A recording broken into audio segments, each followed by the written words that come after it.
राय से रुख करते हैं बीजेपी मुख्यालय का, जहां पर वीर बाल दिवस मनाया जा रहा है। मदन राठौड़ इस दरमियान मौजूद हैं, क्या कुछ कह रहे हैं, आइए सुनते हैं।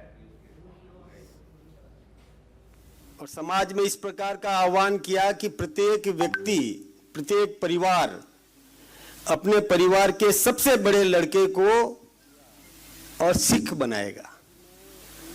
और वहां ये परंपरा चली जोरदार, ये आह्वान गुरु का सबने माना और हर परिवार, चाहे वो किसी भी पंथ का हो, किसी भी संप्रदाय का हो, किसी भी जाति का हो, उन सब ने अपना सबसे बड़ा बेटा, जो पहला बेटा होता है, उसको सिख धर्म, सिख पंथ अपनाने के लिए तैयार किया। और ये परंपरा चलती थी, खूब लंबे समय तक ये परंपरा चली। तो ये पूरा समाज हमारा अपना है, हम सब एक हैं। ये हम सबको इसमें विशेष रूप से ध्यान रखने की जरूरत है कि आज जानते हैं कि किस प्रकार से और मुगलों ने इस्लाम धर्म कबूलवाने के लिए और उन सबको मतलब तंग किया, परेशान किया। ये परेशान करने की पराकाष्ठा थी।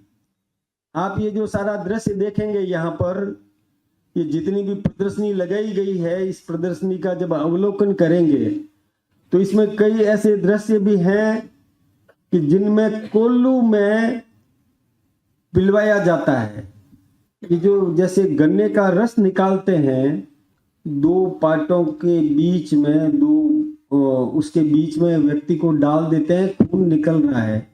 ऐसा भी यहाँ पर एक प्रदर्शनी में लगाया गया है। ये सत्य बात है, इतनी यातनाएं दी गई थी। और ये बात बिल्कुल सही है कि जब गुरु तेग बहादुर जी ने भी कहा था, गुरु गोविंद सिंह जी ने भी कहा था कि मैं एक ऐसा योद्धा पैदा करूंगा जो एक व्यक्ति लाख से लड़ सके, 1.25 लाख से लड़ सके, ऐसे योद्धा थे। ये बात बिल्कुल सही है। तो बहन ने जो अभी बात बताई आप सबके सामने कि सरसा का जो युद्ध हुआ था, उस युद्ध में केवल 40 थे सिख पंथ के नौजवान, और सामने तो हजारों की, लाखों की संख्या थी।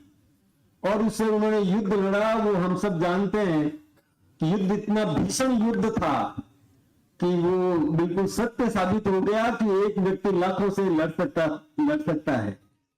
और वहां पर गुरु गोविंद सिंह जी के बेटे अजीत सिंह जी और जुंजार सिंह जी की वहां कुर्बानी हुई, वहां बलिदान हुआ। तो वहां परिवार बिछड़ गया, ये बात बिल्कुल सही है। और दादी थी गुजरा मां, उनके साथ में, यानी उन बच्चों की दादी गोविंद सिंह जी की माता की, वो 2 बच्चे जोरावर सिंह और फतेह सिंह जी को लेकर के, और वो अलग से गई। लेकिन वहां उनके साथ में भी धोखा हुआ। ये सब बताया कि गंगू ने किस प्रकार से और धोखा दिया, लालच में आ गया और वो बता दिया कि वो कहां पर है। और जहां बता दिया तो फिर वो और उसको लेने के लिए मुगल आए, फिर बच्चों को लेकर के गए। लेकिन उनका स्वाभिमान देखिए। एक यहाँ प्रदर्शनी है, मैंने देखी कि जब वो मुगल दरबार में पेश हुए तो मुगल दरबार का जो दरवाजा था, वो छोटी वाली खिड़की खोली हुई थी, पूरा दरवाजा खुला हुआ नहीं था। लेकिन वो इतने स्वाभिमानी थे कि पहले पैर अंदर डाला ताकि सिर झुके नहीं। इस बात का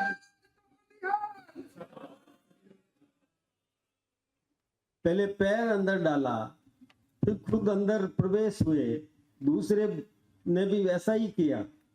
तो वहां पर अपने उसमें मस्त उन लोगों ने जब कहा कि तुम्हें पता नहीं कि पहले झुकना पड़ता है, तो उन्होंने कहा था कि हम किसके सामने झुकेंगे, केवल एक के सामने झुकेंगे और किसी के सामने नहीं झुकेंगे।